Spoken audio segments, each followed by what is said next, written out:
ताज़ा और बड़ी खबरें बताएंगे दोस्तों। प्रधानमंत्री की राहुल गांधी ने उड़ाई धज्जियां, पूरे सदन में ओम बिरला रोकते रह गए राहुल गांधी को कैसे भारी पड़े। क्यों आखिरकार दोस्तों अडानी अंबानी A1 A2 के नाम से हुए सोशल मीडिया पर वायरल राहुल गांधी के एक भाषण ने उड़ाई धज्जियां, और कैसे दोस्तों कांवड़ियों की गुंडागर्दाई पर मोदी सरकार योगी सरकार चुप, अब बुलडोजर भी चुप। बताएंगे क्या है ये मामला, और कैसे भारतीय जनता पार्टी ने अब मीडिया को ही कर दिया कैद दोस्तों। जो मीडिया मोदी सरकार की दिन रात करती थी दलाली, उस मीडिया को कर दिया गया पिंजरे में कैद। बताएंगे क्या है ये मामला, और कैसे निर्मला सीतारमण के ऊपर राहुल गांधी पड़े 100% भारी दोस्तों। क्यों इमरान प्रतापगढ़ी ने सुनाया गरीबों का किस्सा, शायराना अंदाज में निर्मला सीतारमण को घेरा। तमाम मुद्दों पर होगी बात, लेकिन उससे पहले अगर आपने अब तक हमारे चैनल को सब्सक्राइब नहीं किया है तो कर लीजिए। पास में एक घंटी आएगी, इसको भी दबाइए ताकि हर वीडियो की जो अपडेट है वो आपको मिल पाए।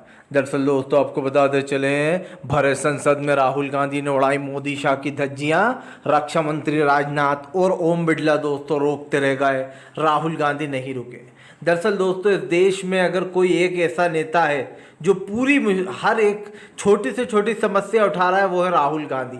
और गरीबों से मिलना, उनकी प्रॉब्लम जानना, ये राहुल गांधी का शौक बन चुका है, या फिर यूँ कहते हैं कि नियम बन चुका है। राहुल गांधी ने सबसे पहले दोस्तों जब बहस शुरू की तो राहुल गांधी ने कहा कि हर साल बजट के टाइम पर हलवा बंटता है, और ये हलवा किन लोगों को बंट रहा है दोस्तों, वही चुने हुए लोगों को। इसमें ST OBC अल्पसंख्यक कहीं पर भी दिखाई नहीं दिए, राहुल गांधी ने कहा। राहुल गांधी ने कहा हैरत की बात यह है कि यह हलवा बजट के बाद ये हलवा बंटता है, और ये हलवा किन को बंटता है दोस्तों, वही चुने हुए पूंजीपतियों को एक तरीके से। राहुल गांधी ने तस्वीर दिखाने की कोशिश की, लेकिन ओम बिरला ने संसद में रोक दिया। लेकिन सबसे बड़ी बात पता है क्या है दोस्तों, इस तस्वीर के बारे में सब जानते हैं, जिसमें निर्मला सीतारमण हलवा बांट रही हैं, और हर साल हर बजट के बाद निर्मला सीतारमण ये करती हुई नजर आती हैं, मोदी सरकार हलवा बंटवाती है। बताइए आप, देश जो है वो गरीबी में डूबता चला जा रहा है, बेरोजगारी हमारे सर पर नाच रही है दोस्तों डायन की तरह, और नरेंद्र मोदी हलवा बंटवा रहा है। मज़े की बात यह है कि इस हलवे को बांटने वाले भी दोस्तों पूंजीपति हैं, और दोस्तों हलवा जिनके पास जा रहा है वो भी पूंजीपति हैं। राहुल गांधी यहीं नहीं रुके, राहुल गांधी ने अडानी और अंबानी पर बोला तो ओम बिरला ने रोक लिया। ओम बिरला ने कहा कि रुक जाइए, आप उनका नाम मत लीजिए। तभी राहुल गांधी ने उनका नाम A1 A2 रख दिया, जिसके बाद दोस्तों सोशल मीडिया पर यह वायरल भी हो रहा है। राहुल गांधी ने कहा कि फिलहाल इस देश में सिर्फ पूरे देश का बिजनेस सिर्फ A1 A2 के हाथ में दे दिया गया है, यानी कि अडानी और अंबानी के हाथ में। पूरे देश के स्ट्रक्चर की बैंड बज रही है। हमारे देश के प्रधानमंत्री का दोस्तों सिर्फ एक ही संकल्प है, अडानी और अंबानी को अमीर बनाओ और गरीबों को जो है यहाँ पर रास्ते से हटाओ, ये याद रखना। आपको बताते चले दोस्तों, फिलहाल जो मीडिया लगातार करती थी दोस्तों राहुल गांधी की बुराई, जो मीडिया अखिलेश को दिन भर घेरती थी दोस्तों, उसी मीडिया से मिलने पहुंचे अखिलेश राहुल, तो लोगों ने की सोशल मीडिया पर इनकी जमकर तारीफ। दरअसल दोस्तों राहुल गांधी और अखिलेश यादव से सीखना चाहिए कि कैसे लोगों की भावनाओं से खास कर दोस्तों उनको सहानुभूति देना चाहिए। ये मीडिया हमेशा राहुल गांधी और अखिलेश के खिलाफ रही। हमेशा दोस्तों राहुल गांधी को पप्पू बनाने की कोशिश की गई, लेकिन सच्चाई ये थी कि राहुल गांधी हमेशा से दोस्तों एक समझदार इंसान थे, और जो राहुल गांधी को पप्पू कहते थे वो खुद सबसे बड़े पप्पू लगते हैं दोस्तों। अब राहुल गांधी ने मीडिया से मुलाकात की और कहा कि हमेशा मीडिया ने हमें पिंजरे में कैद करा, मोदी सरकार ने आज आप लोग को भी कर दिया। और याद कीजिए दोस्तों राहुल गांधी का वो भाषण, जब राहुल ने कहा था कि याद रखना मोदी सरकार धीरे धीरे कर पूरा मीडिया का काम ही तमाम कर देगी, वो धीरे धीरे कर मीडिया को बैन ही कर देगी। और आज वही हुआ दोस्तों। अब संसद में, पहले तो संसद में कैमरा ले जाने की इजाज़त नहीं थी, अब संसद में जो मोबाइल लेकर जाया करते थे उससे ही शूट कर लिया करते थे पत्रकार। लेकिन आपको बताते चले अब मीडिया को एक रूम में बंद कर दिया गया है और मीडिया अंदर नहीं आ सकता। जब राहुल गांधी ने देखा और अखिलेश ने देखा कि मीडिया बंद है, तो राहुल गांधी ने कहा कि हमेशा हमें पिंजरे में बंद करते थे, आज आपको कर दिया। तभी राहुल गांधी ने कहा कि मैं आपके बारे में बात करूंगा, टॉपिक उठाऊंगा। उधर अखिलेश भी मिलने आया और उन्होंने कहा कि मैं भी आपका टॉपिक कल उठाऊंगा। आपको बता दें जैसे ही ओम बिरला के सामने बेचारा शब्द यूज़ किया राहुल गांधी ने, ओम बिरला बिलबिला उठे। उन्होंने कहा कि वो पत्रकार बेचारे नहीं हैं। तभी राहुल गांधी ने कहा ठीक है वो बेचारे नहीं है तो कम से कम उस मीडिया को सर खोल दीजिए, उसे ऐसा बंद करना सही नहीं है। तब दोस्तों मीडिया, ओम बिरला और नरेंद्र मोदी और उनकी पूरी फौज चुपचाप बैठ गए। दोस्तों याद रखिए, ये आगाज़ है सरकार के जाने का।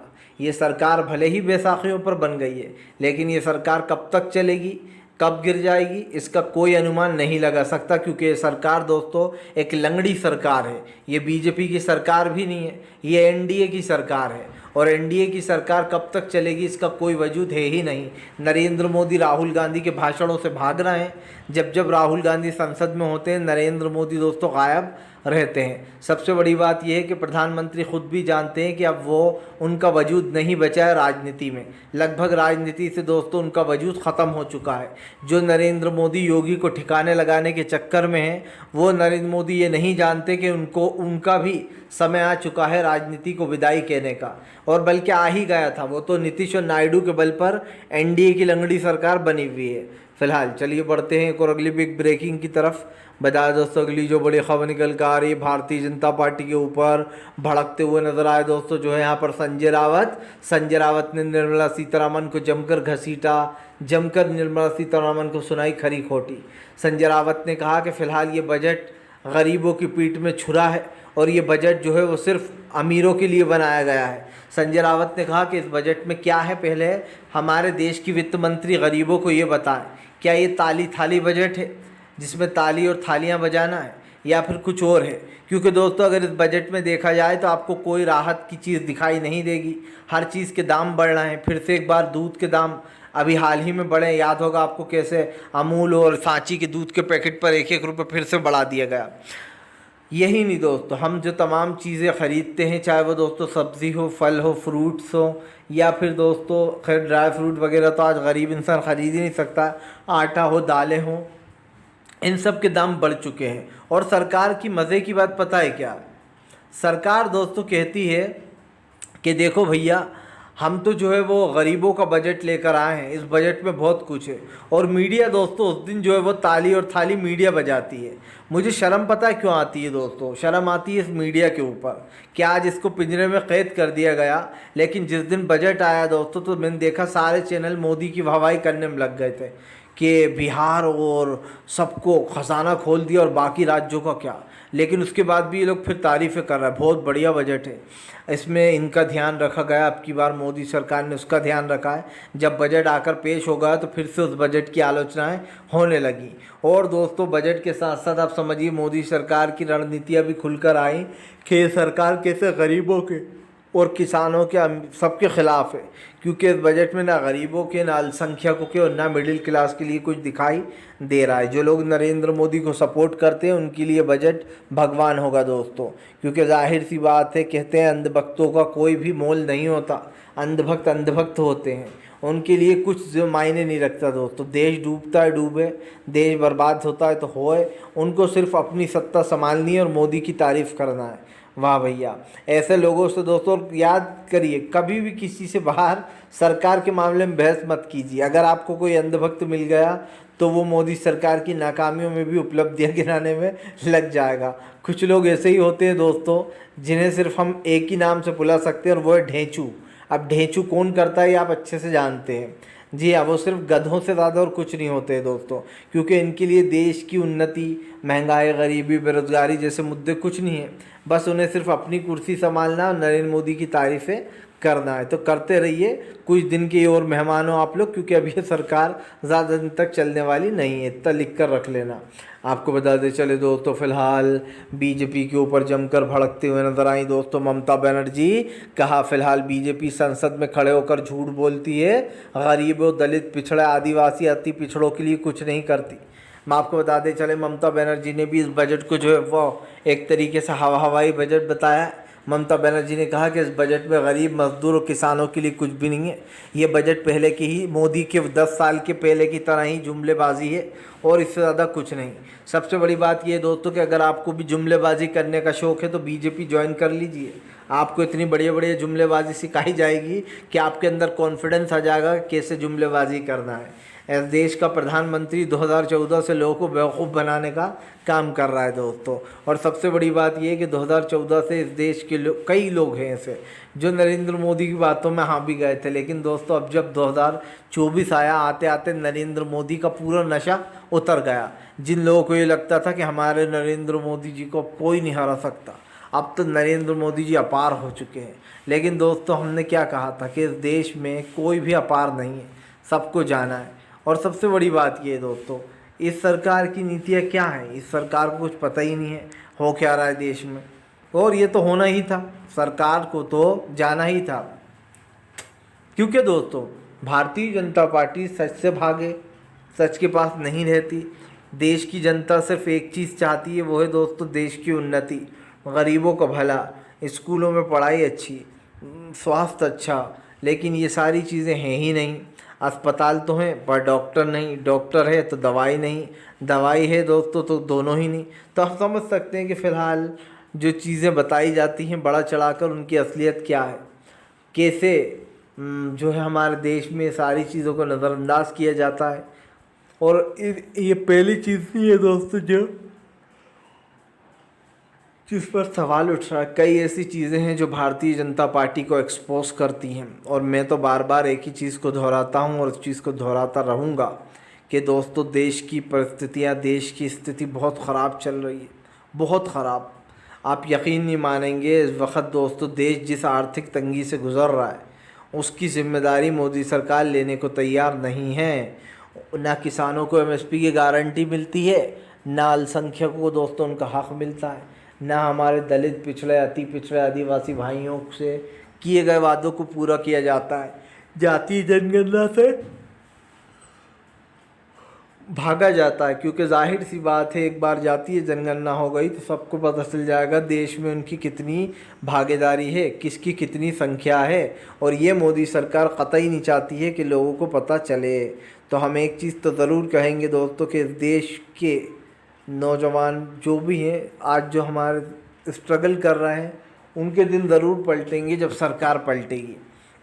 आपको बताते चले दोस्तों, अखिलेश यादव का सरकार पर निकला गुस्सा। कहा फ़िलहाल हमने पहले भी कहा था और फिर कहेंगे कि फ़िलहाल सरकार का काम है जो है सच बोलना, लेकिन सरकार सिर्फ झूठ बोलती है। अखिलेश ने कहा कि मीडिया को कैद कर दिया जाता है, विपक्ष को बोलने नहीं दिया जाता है, कभी माइक बंद कर दिए जाते हैं। तो ये सच्चाई है सरकार की। अखिलेश ने कहा कि जिस तरीके से मीडिया आप लोगों को बंद किया गया है, ये देखकर मुझे दुख हो रहा है। किस तरीके से हमारे देश के दोस्तों चौथे स्तंभ को पूरी तरीके से मोदी सरकार ख़त्म करने में लग गई है। अब रूबिका लियाकत दोस्तों करे मोदी सरकार की तारीफ़, क्योंकि मैंने एक पत्रकार तो देखी है, वो है रूबिका दोस्तों, मोदी की चमची जो हमेशा चमचागिरी करती है। लेकिन दोस्तों इस चमची को मुझे लगे अभी भी इसमें भी तारीफ़ ही करेगी, क्योंकि जाहिर सी बात है दोस्तों ये रूबिका लियाकत जो है ना, ये इतनी बड़ी चमची है मोदी सरकार की कि मैं क्या बताऊँ आपको। मुझे लगता है अब तो मीडिया को कैद भी कर दिया गया है, और मुझे तो देखकर अच्छा लगा दोस्तों। राहुल गांधी ने तो सहानुभूति जताई जाकर, ये अच्छी बात है। उन्होंने कहा कि मीडिया से के लिए हम बात करेंगे, भले ही मीडिया हमारा नहीं दिखाता। लेकिन दोस्तों मज़े की बात पता है क्या, मुझे राहत इंदौरी साहब का वो शेर याद आ गया दोस्तों जो आजकल बहुत मशहूर हो रहा है, जो फेमस भी है सोशल मीडिया पर, कि लगेंगी आग तो आएंगे कई घर जद में, यहाँ सिर्फ हमारा मकान थोड़े है। मतलब मज़े की बात पता है क्या है कि जो मीडिया दोस्तों विपक्ष को घेरती थी आज उसको ही कैद कर दिया गया है। और वो दिन दूर नहीं है दोस्तों, वो दिन दूर नहीं है। अगर मोदी सरकार पावर में होती तो एक ना एक दिन मीडिया पर ही बैन लगा देती। लगभग आधा बैन तो लग चुका है, सरकार पूरा ही बैन लगा देती, ना मीडिया किसी से इंटरव्यू ले पाता, ना कुछ कर पाता। तो आप समझ लीजिए ये तो अभी शुरुआत हुई है। अगर राहुल गांधी इनके पर ना कुतरते, अगर 2024 में इनका रिज़ल्ट ऐसा ना आता तो क्या बीजेपी ऐसी होती? इस वक्त मोदी सरकार भीगी बिल्ली बनी हुई है, वो सहमी हुई है दोस्तों। अगर इनके पास पूरी पावर होती तो ये नेता प्रतिपक्ष न राहुल गांधी होते, ना ये डरते। लेकिन सच्चाई ये है कि अब सरकार से ज़्यादा मजबूत विपक्ष है, और विपक्ष की मजबूती देखकर ही सरकार घबराई हुई है। दो बाबू सरकार चलाने में लगे हुए हैं, एक नीतीश बाबू, दूसरे चंद्रबाबू नायडू। तो इन दो बाबुओं के सहारे कब तक चलेगी ये सरकार, ये देखना बड़ा दिलचस्प होता चला जा रहा है। मान लीजिए अगर घिसाते रिसाते इसने 5 साल पूरे कर भी लिए, तो इसके बाद क्या दोस्तों, इसके बाद तो डी एंड है ही है। इसके बाद तो आपको आना है ही नहीं, किसी भी हाल में दोबारा सत्ता में जनता नहीं लाने वाली, क्योंकि जनता को लंबे समय से दोस्तों बेवकूफ़ बनाया जा रहा है। और ये चीज़ आप और हम बखूब जान रहे हैं कि कैसे हो रहा है, क्यों हो रहा है। लेकिन सरकार की नीतियों के ख़िलाफ़ ही दोस्तों विपक्ष और विपक्ष ने अपना मोर्चा खोल रखा है। सीधी सी बात है, जो देश के साथ नहीं दोस्तों, वो एक तरीके से देश के विरोध ही होता है। और इस चीज़ को हमने बार बार कहा है और बार बार अपनी वीडियो में दोहराया भी है कि दोस्तों सरकार भले ही अपना काम करे ना करे, लेकिन विपक्ष तो अपना काम कर रहा है और विपक्ष की तारीफ़ करना बनता है। भारतीय जनता पार्टी की दोस्तों आज जो दुर्दशा है वो उसी की वजह से है। और इस सरकार की दुर्दशा दोस्तों ऐसी ही रहने वाली है, क्योंकि ये सरकार किसी के लिए भी काम नहीं करती। भारतीय जनता पार्टी ने जो भी वादे किए थे जनता से, वो वादे पूरे नहीं किए गए। इतनी मेहनत से लोगों ने वोट देते हैं, आपको चुनते हैं, मेहनत से गर्मी में वोट देकर आते हैं, चाहे कैसा ही मौसम हो। और उसके बाद दोस्तों जनता को क्या मिलता है, वोट देने के बाद ठन ठन गोपाल। और याद से समझिए, अगर दोस्तों बहुत सारे लोग ऐसे भी होते हैं जो वोट ही नहीं डालते, अगर पूरे उसकी तरह हो जाए देश के लोग दोस्तों, तो फिर आप समझिए सरकारें ही नहीं चलेंगी। तो कम से कम इस जनता अगर वोट देती है तो उसके वोट का महत्व समझिए। सरकारों को अगर वो चुनती है तो उनके वादों पर खरा उतरना चाहिए। और वो क्या मांगती है दोस्तों सरकार से, महंगाई से निजात, छोटी मोटी जो यहाँ पर दोस्तों जॉब, बस यही तो मांग है देश के लोगों की। और इन छोटी छोटी मांगों को भी पूरा नहीं किया जाता। ऐसा नहीं है कि रोज़ाना जो है विपक्ष अपनी मांगें करता है, विपक्ष जो यहाँ पर धीरे धीरे आकर इन चीज़ों से बातचीत करता है और समझ में आता है दोस्तों कि फ़िलहाल सरकार क्या करना चाहती है। तो ऐसे में हमें एक चीज़ से समझ में आ गई है कि फ़िलहाल सरकार की जो तमाम नीतियाँ दोस्तों पूरी तरीके से फेल हो चुकी हैं। और मैंने कई बार कई जगह पर इस चीज़ को जो नोटिस किया है। तो ये बात तो तय है दोस्तों कि फ़िलहाल भारतीय जनता पार्टी देश में तमाम तरीके की जो चीज़ें कर रही है उसके ख़िलाफ़ राहुल और अखिलेश ने मोर्चा खोल दिया। आपको बताते चले दोस्तों, फ़िलहाल प्रधानमंत्री नरेंद्र मोदी और रक्षा मंत्री राजनाथ को राहुल गांधी ने रगड़ा। रक्षा मंत्री राजनाथ से राहुल गांधी ने कहा कि आप सरेआम आपने सदन में झूठ बोला कि आपने जो यहाँ पर गरीबों के लिए ये किया वो किया। लेकिन सच्चाई ये है दोस्तों कि फ़िलहाल मोदी सरकार के सारे भाषण की पोल खोल कर रख दी राहुल गांधी ने इस बार, क्योंकि साफ दिखाई दे रहा है कि राहुल गांधी संसद में इस बार जिस तरीके से नेता प्रतिपक्ष के रूप में दहाड़ रहे हैं, भारतीय जनता पार्टी के एक भी नेता के पास उनका मुकाबला करने का समय नहीं है। और ना दोस्तों ये कह सकते हैं कि उनके बस की बात है, क्योंकि ये चीज़ तो साफ़ है दोस्तों, राहुल गांधी अकेले ही 100 पर भारी पड़ रहे हैं। जब पूरी टीम राहुल गांधी का मुकाबला ही नहीं कर पा रही है तो किससे क्या बोला जाए। तो मैंने इस चीज़ को दोस्तों पहले भी कहा है, और इस देश में इस चीज़ को जो है बहुत महत्व दिया जाता है कि भैया जब विपक्ष कुछ बात कहता है तो उसको सत्ता पक्ष को सुनना चाहिए, ना कि ये कहना चाहिए कि हमने ये कर दिया। रक्षा मंत्री राजनाथ ने पिछली बार कहा दोस्तों, जब राहुल गांधी अग्निवीर का मुद्दा उठा रहे थे, रक्षा मंत्री राजनाथ ने भरे सदन में झूठ बोला कि हाँ उनको कंपलसेशन मिलता है, अग्निवीरों को 1 करोड़ रुपये हमने दिया है। तब राहुल गांधी ने कहा कि पिछली बार आपने कहा था, इस बार जो है मैं आपको सच्चाई बता रहा हूँ। उन्होंने कहा कि फ़िलहाल ख़ुद हमें पता चला है कि फ़िलहाल आप लोगों ने सिर्फ उसको इंश्योरेंस दिया था, ना कि आपने 1 करोड़ का चेक। तो आप समझ सकते हैं दोस्तों कि इंश्योरेंस और 1 करोड़ में कितना अंतर होता है। रक्षा मंत्री राजनाथ बड़ी आसानी से लोगों को बेवकूफ़ बनाने की कोशिश कर रहे थे कि अग्निवीरों को भी जो यहाँ पर पेंशन मिलेगी, वो बदल जाएगा माहौल। लेकिन आपको पता चले कि ऐसा बिल्कुल भी नहीं हुआ, क्योंकि यहाँ पर एक चीज़ साफ़ हो जाती है कि सरकार की जो नीतियाँ हैं दोस्तों उसके ख़िलाफ़ विपक्ष है, विपक्ष को रोकने वाला कोई नहीं है। और इसीलिए विपक्ष दोस्तों असल मुद्दों पर चुनाव लड़ रहा है। तो कम से कम ये बात तो होना ही चाहिए। फ़िलहाल वीडियो अच्छा लगे तो कृपया इसको लाइक ज़रूर कर लीजिएगा और चैनल पर पहली बार आए सब्सक्राइब